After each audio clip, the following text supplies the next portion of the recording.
नमस्कार दोस्तों अगर इस वीडियो को आप सिर्फ 5 मिनट देख लेते हैं ना तो 5 मिनट में आपको पता चल जाएगा कि हमारे देश के जो बाबा है, जो बहुत बड़े बड़े नए बाबा निकलते हैं, और हमारे देश के जो नेता है जो हिंदू मुस्लिम में दंगा फैलाता है, आखिर इसका सच्चाई क्या है। तो दोस्तों चलिए स्टार्ट करते हैं। उम्मीद है कि आप इस वीडियो को जरूर देखिएगा लास्ट तक। तो दोस्तों हम स्टार्ट करते हैं ऐसे वायरल बाबा के बारे में जो आजकल हर न्यूज़ चैनल पर छाया हुआ है, हर न्यूज़ चैनल पर, हर बड़े बड़े यूट्यूब चैनल पर और बड़े बड़े न्यूज़ चैनल पर छाया हुआ है। जी हाँ दोस्तों, हम बात कर रहे हैं श्री श्री अनिरुद्धाचार्य जी महाराज के बारे में। दोस्तों देश के जो बड़े बड़े खिलाड़ी होते हैं, शायद जो मेडल लेके आते हैं, देश का नाम ऊंचा करते हैं, देश का नाम मतलब कि रोशन करते हैं, उसका भी कोई शायद इतना इंटरव्यू नहीं लेता है जितना इस बाबा का सभी इंटरव्यू लेने में लगा हुआ है। दोस्तों हमारे देश में अगर कोई साइंटिस्ट बड़ा काम करता है, जैसे मान लीजिए कि चंद्रयान-3 लॉन्च हुआ था, तो उस वैज्ञानिक का कोई इतना ज़्यादा इंटरव्यू नहीं ले रहा होगा, न उस वैज्ञानिक का कोई नाम जान रहा होगा। अगर हम आपसे पूछेंगे कि भाई 2-3 को वैज्ञानिक के नाम बताओ हमारे देश का, तो आप नहीं बता पाएंगे। वही अगर हम पूछ दें कि बाबा का नाम बताओ, तो आप 10 से भी ज़्यादा बाबा का नाम बता दीजिएगा मात्र 1 मिनट में। तो अगर आप इस वीडियो को मात्र 2 मिनट देखते तो आपको पता चलेगा कि किस तरह से हमारे देश में आज के दौर में बाबा बहुत ज़्यादा हर वक्त पैदा हो रहे हैं और साइंटिस्ट कोई नहीं बन पा रहा है। बाबा का दौर इतना ज़्यादा है कि हर वक्त बाबा पैदा हो रहे हैं, छोटे से बड़े तक बाबा पैदा हो रहे हैं, और साइंटिस्ट शायद कोई नहीं बन पा रहा है। तो दोस्तों चलिए हम आपसे आगे की बात करते हैं। दोस्तों हम बात करते हैं हमारे देश के पढ़े लिखे युवा के बारे में। जो पढ़े लिखे युवा होते हैं उनको नौकरी नहीं मिल रहा है, वो मतलब रोजगार की तलाश में इधर उधर भटक रहे हैं, और सरकार जो जनता के टैक्स के पैसा लेके सरकार बनी रहती है, वो जनता के पैसा के टैक्स का मतलब कहाँ उपयोग करती है, किसी मतलब कि कोई भी आम आदमी को पता नहीं होता। जबकि ये कानून में है कि हर आम आदमी को पता होना चाहिए कि जनता के टैक्स के पैसा सरकार कहाँ मतलब कि लगाती है।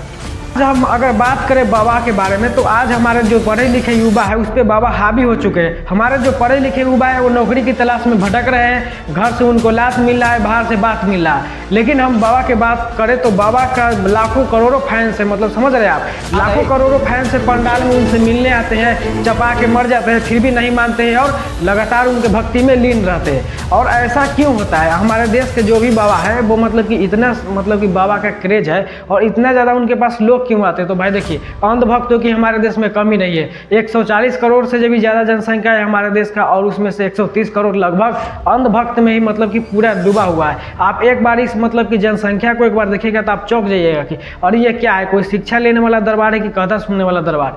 तो आप ज़रा ध्यान से इस वीडियो को ज़रा देखिए और आपको पता चलेगा किस तरह हमारे जो बाबा है हमारे देश पर पूरी तरह से हावी हो चुके हैं। हमारे देश का मतलब कि जो भी बाबा है उनका मतलब तरक्की देख के जो छोटे छोटे बच्चे होते हैं वो भी बाबा बनने के लिए मतलब लगे हुए कि हम भी बाबा बनेंगे, क्योंकि वो देख रहे हैं अपने आप के सामने कि हमारे जो पढ़े लिखे युवा है उनको सरकार नौकरी नहीं दे रही है, और जो बाबा लवा है उनको मतलब कि इतना ज़्यादा फैंस है कि वो शायद भविष्य में मुख्यमंत्री या प्रधानमंत्री भी बन जाए। और दोस्तों हम बात करते हैं बाबा के मतलब काली करतूतों के बारे में।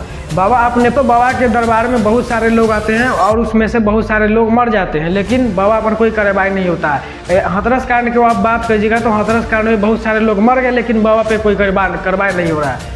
अब हम बात करते हैं बाबाओं के अंधभक्तों के बारे में। दोस्तों अंधभक्त इतना ज़्यादा हो चुका है कि बाबा मतलब कि अंधभक्त से ही बहुत खुश है। जिसके पास जनता है वही राजा है, चाहे वो बाबा हो या मंत्री हो। तो भाई अगर बाबा के दरबार में बहुत सारे लोग आते हैं और उसमें से कुछ लोग मर भी जाते हैं तो बाबा पे कोई कार्रवाई नहीं हो रही है। क्यों कार्रवाई नहीं हो रही है? कि अगर सरकार कार्रवाई करेगी बाबा पर तो बाबा कार्रवाई कर देंगे सरकार पर, मतलब समझ रहे हैं। बाबा एक बार अपने अंधभक्तों को बोल देंगे कि इस सरकार को वोट नहीं दो, तो वो वोट नहीं देगा। भले वो अपने बाप के बात नहीं माने अंधभक्त, लेकिन बाबा के बात जरूर मानेगा। और यही कारण है कि सरकार उस पर एक्शन भी नहीं ले सकती है। ऐसे तो एक्शन नहीं ले रही, लेकिन चाह के भी एक्शन नहीं ले पाएगी। और बहुत सारे हाथरस कांड में लोग मर गए, लेकिन कोई मतलब कि सुनवाई नहीं हो रहा है। जो लोग मर गए वो मर गए, लेकिन दोस्तों आश्चर्य की बात यह है कि लोग मर गए फिर भी नहीं मान रहे कि बाबा गलत है। बाबा एकदम सही है और बाबा के लिए मतलब कि एकदम जान निछावर करने के लिए भी रेडी है। हमारे को भाग्यशाली मान रही होंगे कि कल मैं यहाँ पर नहीं पहुँच पाई। बेटा हम भाग्यशाली नहीं मानते हैं, दुर्भाग्य मानते हैं जो हम यहाँ नहीं आए, और इसी में मेरी भी मौत हो जाती, मुझे बड़ी शोक है। परमात्मा है, गुरु तो 2 हाथ पैर वाले होते हैं। परमात्मा है पूरे ब्रह्मांड की रचना, जिसने पूरे ब्रह्मांड की रचना की है। नारायण साकार हरि परमात्मा का। देश में बहुत सारे बाबा पकड़ाए हैं, लेकिन जब वो पकड़ाए हैं तब पता चला कि हाँ ये बाबा का क्या मतलब कि काली करतूत है और क्या ये करते थे। लेकिन जो बाबा नहीं पकड़ाए हैं वो तो साफ सुथरा ही है। दोस्तों अब आपको ये लग रहा होगा कि हमारे जो देश में इतना सारा अंधभक्त क्यों है, आखिर क्या इसका कारण। तो इसका कारण सरकार भी है। दोस्तों सरकार जब जनता को अच्छा से शिक्षा देती है, अच्छा से मतलब कि पढ़ाती लिखाती, तो आप समझ रहे हैं कि जनता समझ पाता है कि क्या सही और क्या गलत है। अगर बाबा में शक्ति है तो कोई युद्ध रुकवा देना, भारत पाकिस्तान का युद्ध रुकवा दे होता है। ये सिर्फ मतलब कि एगो मंडली है जो अंधभक्त मतलब पड़े हुए हैं, और अंधभक्त इसीलिए पड़े हुए हैं कि हमारे जो देश के जो महिलाएं हैं, जो अनपढ़ है, वो नहीं समझ पाती है, और बाबा इसको अपने झपेट में ले लेते हैं, और शायद किसी एक्सीडेंट में मर भी जाए तो बाबा पे कोई कार्रवाई नहीं हो रही। और इस सब का कारण है अशिक्षा। हमारे देश में जो अशिक्षा फैला हुआ है। दोस्तों हमारे नेताओं का मेन मुद्दा क्या होता है, जो भी चुनाव लड़ते हैं, जब चुनाव में मतलब कि जब वोट का सीजन आता है, यानी कि जब चुनाव का माहौल आता है, वोटिंग का टाइम आता है, तो वो क्या मतलब किस चीज़ पे वोट मांगते हैं। वो हमेशा क्या चीज़ पे वोट मांगते हैं, वो कभी भी वोट नहीं मांगते हैं शिक्षा पे कि हम अच्छा शिक्षा दिए हैं। वो कभी ये नहीं बोलते हैं कि हम रोजगार दिए हैं, उस पर वोट मांगते हैं। वो कभी भी ये नहीं कहते कि हाँ हम स्वास्थ्य की व्यवस्था अच्छा किए, उस पर मतलब वोट मांग रहे हैं। वो हमेशा मांगेंगे किस पे, पता है आपको, जाति धर्म हिंदू मुस्लिम, मतलब यही पे मंदिर मस्जिद, यही कह के मतलब कि वोट मांगेंगे। कोई मंदिर पे मांगेगा तो कोई मस्जिद पे मांगेगा। ये कोई नहीं मांगेगा कि हाँ हम शिक्षा दिए हैं, हम भ्रष्टाचार कम किए हैं, हम लोगों को रोजगार दिए, इसमें नहीं मांगेगा। तो आप लोग को ज़रा ध्यान से समझना चाहिए जो हमारे देश के जो भी जनता के टैक्स का पैसा होता है वो कहाँ उपयोग कर रहे हैं और किसको दे रहे हैं, ये सब तो पता ही नहीं है। और जितने भी हमारे गरीब किसान हैं वो लोन लेते हैं तो उस पर करेजा पर चढ़ कर लोन ले लिया जाता है और बहुत गाली दिया जाता है। लेकिन जो बड़े बड़े उद्योगपति हैं, मतलब कि बिजनेसमैन है, अगर वो करोड़ों रुपये लेके भाग गया तो उसका मतलब पीछा ही नहीं कर पाती है। और बोला जा रहा है कि हमारे जो सरकार है वो देश विदेशों में नाम फैला रहा है। तो जिस देश का युवा विकास नहीं करेगा ना, वो देश विकास नहीं करेगा। ये रियलिटी है। और हमारे देश की अगर आप सच्चाई जानना चाहते हैं तो जान लीजिए, हमारे देश में हमेशा युवाओं के ज़िंदगी के साथ खेला जाता है। हमेशा युवाओं के ज़िंदगी के साथ इतना ज़्यादा खेला जाता है ना कि कोई उसका हिसाब नहीं है। जब युवा किसी भी तरह पढ़ लिख के मतलब कि एक मुकाम पे पहुंचता है और वो जॉब के लिए या फिर किसी हाई एजुकेशन के लिए जब एग्ज़ाम देता है तो एग्ज़ाम को कैंसिल किया जाता है, एग्ज़ाम में स्कैम किया जाता है, एग्ज़ाम को मतलब कि रद्द किया जाता है, पहले ही क्वेश्चन लीक किया जाता है, हमेशा त्योहारों की तरह क्वेश्चन लीक किया जाता है, जिससे छात्रों का ज़िंदगी बर्बाद हो जाता है। जब देश में यूपीएससी और नीट जैसे एग्जाम में जब क्वेश्चन को मतलब कि स्कैम किया जाएगा, एग्जाम को स्कैम किया जाएगा, दोस्तों आप समझ रहे हैं, अगर यूपीएससी में स्कैम होगा तो पूरा भ्रष्टाचार बढ़ेगा। और अगर नीट में स्कैम हो रहा है तो आप समझ रहे हैं कि डुप्लीकेट डॉक्टर बनेगा, जिसका नॉलेज नहीं रहेगा, उसको रैंक देकर मतलब कि कुछ भी लेकर पैसा वैसा लेकर घूस लेकर उसको अगर आगे बढ़ा दिया जाए, उसको डॉक्टर बना दिया जाए, कल को वो डॉक्टर बनेगा और इलाज करेगा किसी गरीब आदमी का, या कोई भी अमीर आदमी का तो नहीं कर पाएगा, गरीब आदमी का करेगा। और वो क्या करेगा, मतलब गलत इलाज कर देगा, गलत ऑपरेशन कर देगा, उससे मरीज मर जाएगा। और मरीज मरेगा तो फिर क्या होगा, कुछ नहीं होगा, कहेगा बहुत रेपुटेशन वाला, मतलब कि यहाँ पे नीट से पास हुआ है स्टूडेंट है, बहुत रेपुटेशन वाला, मतलब कि यहाँ पे हॉस्पिटल है, तो यहाँ पे जो मरा है वो किसी डिफॉल्ट के कारण नहीं मरा है। और गरीब आदमी के इतना औकात कहाँ है कि वो जांच करा ले कि हाँ क्या किस चीज़ से मरा है और कैसे मरा है। और सरकार भी वैसा ही है। तो भाई बातों को जरा ध्यान से सुनिए। हमारे जितने भी टीचर होते हैं, जो हमारे जो स्कूल में पढ़ाते हैं कि हिंदू मुस्लिम सिख ईसाई आपस में हम भाई भाई, ये पढ़ाते हैं कि नहीं पढ़ाते, सब लोग पढ़ा होंगे। लेकिन जब ये नेता बोलते हैं कि हम हिंदू राष्ट्र बनाएंगे, हम मुस्लिम राष्ट्र बनाएंगे, तो ये क्या है, मतलब कि हम अब बात माने टीचर के कि हम बात माने नेता के, ये डिसाइड आपको करना है। आप समझिए कि आपको किसका डिसाइड करना है। जब भी आपसे कोई वोट मांगना है तो जो अपना वोट होगा वो पूछेगा कि आप रोजगार कितना दिए हैं और स्वास्थ्य की व्यवस्था क्या है और हमारे बच्चों का भविष्य का मतलब कि मकसद क्या है, हमारे भविष्य में क्या करेंगे, कैसे पढ़ेंगे, शिक्षा का व्यवस्था क्या है। दोस्तों आज अगर सरकारी स्कूल, जो गरीब लोगों का एक आशा होता है, वो देखने जाइएगा तो आपका मतलब कि रूह कांप जाएगा। ऐसा स्कूल है ना कि कब मतलब कि छत गिर के लड़का दबा जाए, लड़का मर जाए, कोई गारंटी नहीं। अगर लड़का मर भी जाता है तो 2 न्यूज़ बनेगा, बात खत्म हो जाएगा। देश आज भी मतलब कि अमीरों का ही देश है, गरीबों का देश नहीं है। गरीबों का बात कौन सुनता है, पुलिस के भी जाएगा, बिना घूस के कोई काम नहीं करेगा। तो यहाँ पे देश अभी लोकतंत्र कहला रहा है, लेकिन पूरी तरह से लोकतंत्र यहाँ पे नहीं है। दोस्तों जो भी नेता ये बात करता है कि हम हिंदू राष्ट्र बनाएंगे तो हम मुस्लिम राष्ट्र बनाएंगे, तो मैं उनसे ये कहना चाह रहा हूँ कि आप कोई भी राष्ट्र बनाइए, कोई दिक्कत नहीं है, लेकिन जनता जो है, देश के हर एक जनता को आपको नौकरी देना पड़ेगा। दे पाइएगा, नहीं दे पाइएगा। तो आप अगर आप नौकरी दे दीजिएगा तो क्या होगा पता है, जनता का जो टैक्स का पैसा होगा वो जनता में ही बटा जाएगा। और जब जनता का टैक्स का पैसा जनता में बटा जाएगा तो चुनाव में आप पैसा बांटिएगा नहीं तो चुनाव जीतेगा नहीं। मेन मुद्दा यही है। दोस्तों आज स्थिति यह है कि अब हम बात करते हैं बाबा पे। तो बाबा जो होते हैं, जो पंडाल में जो ड्रोन चलाते हैं, जो माइक पे बोलते हैं, वो शायद मेड इन इंडिया नहीं होगा, मेड इन चाइना होगा। आप समझ रहे बातों को?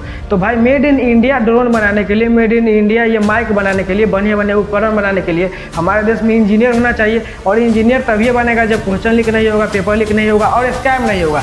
डुप्लीकेट आदमी को, अगर आप जिसके पास शिक्षा नहीं, पैसा लेकर मतलब उसको एग्जाम में रैंक देकर पास करा दीजिएगा तो वो कहाँ से बना पाएगा? तो स्थिति यहाँ पे ये है। तो आप लोग से अनुरोध है कि जब भी आप वोट डालने जाए या कोई बाबा का आपके घर में प्रचार चल रहा है, कोई न्यूज मतलब कि आपके बाबा के घर में कोई सुन रहा है, कथा सुन रहा है, तो उसको बंद करके उसको शिक्षा की ओर ले जाइए। नहीं तो वो दिन नहीं जब यहाँ पे बाबा लावा, यहाँ पे मुख्यमंत्री, प्रधानमंत्री तो बना ही हुआ है, लेकिन और ज़्यादा प्रधानमंत्री बन जाएगा। दोस्तों इस देश में जब राष्ट्रपति APJ अब्दुल कलाम थे, मतलब कि मुस्लिम थे, तो इस देश को हिंदू राष्ट्र का मतलब मुस्लिम राष्ट्र वाला काम नहीं था, देश को खतरा नहीं था। लेकिन आज तो AK-47 है या इस देश के लिए नफरत है?